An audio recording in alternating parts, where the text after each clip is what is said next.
بسم اللہ الرحمن الرحیم۔ والدین اور درخت دونوں بوڑھے ہو جاتے ہیں لیکن ان کی چھاؤں ہمیشہ گھنی رہتی ہے۔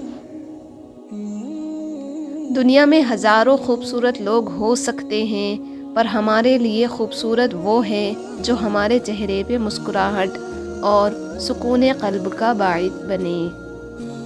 میں انسان ہوں، نہیں سمجھ سکتا تیری مصلحت، تو میرا رب ہے، میری مشکلیں حل کر دے۔ ہو سکتا ہے اللہ نے تمہیں ہر طرف سے اکیلا کر کے اپنے ساتھ دوستی کا موقع دیا ہو۔ کڑوی زبان والے کا شہد نہیں بکتا، میٹھی زبان والے کی مرچ بھی بک جاتی ہے۔ نماز میں دعا اور محبت میں وفا بہت ضروری ہے۔ اپنوں سے ایسی لڑائی نہ لڑیں کہ لڑائی تو جیت جائیں مگر اپنوں کو ہار جائیں۔ خوشیوں کا تعلق آپ کے حالات سے نہیں، آپ کے فیصلوں سے ہے۔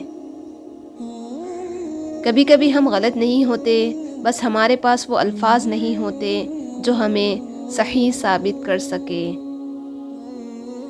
صرف ہاتھوں کو نہ دیکھو، کبھی آنکھیں بھی پڑھو، کچھ سوالی بڑے خوددار ہوا کرتے ہیں۔ اہمیت الفاظ کی ہوتی ہے مگر اثر ہمیشہ لہجوں کا ہوتا ہے۔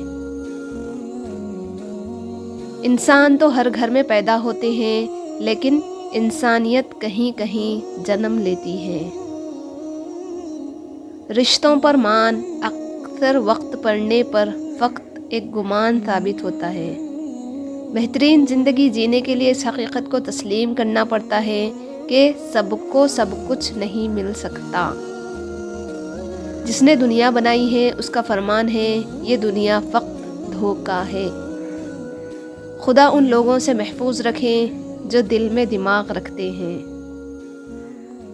ہم کسی کو زبردستی اپنے لیے مخلص نہیں کر سکتے۔ رشتوں کو سنبھالتے سنبھالتے تھکاوٹ سی ہونے لگی ہے، روز ہی کوئی نہ کوئی ناراض ہو جاتا ہے۔ سکون کا احساس ماں کی محبت میں ہے۔ اس دنیا میں کوئی کسی کا اپنا نہیں ہوتا، اپنا بنایا جاتا ہے۔ اپنائیت ایک رشتہ ہی نہیں، ایک عمل بھی ہے۔ کچھ لوگ بہت باتوں سے بھی اپنے نہیں بنتے اور کچھ خاموشی سے ہی دل میں اتر جاتے ہیں۔ جس نے تمہاری ایک بات بھی سنے بغیر تمہیں غلط مان لیا، وہ تمہارے لاکھ دلائل پر بھی تمہیں صحیح نہیں تسلیم کرے گا۔ لوگوں کو خوش کرنا ناممکن ہے۔ میرے اپنوں میں اداکار بہت وفادار کوئی نہیں۔ کسی سے اتنی توقعات وابستہ مت کیجیے کہ توقعات ٹوٹیں تو آپ خود بھی ساتھ ٹوٹ جائیں۔ عزت نفس بہت قیمتی چیز ہے، کوئی ہاتھ چھڑائے تو چھوڑ دیا کرے۔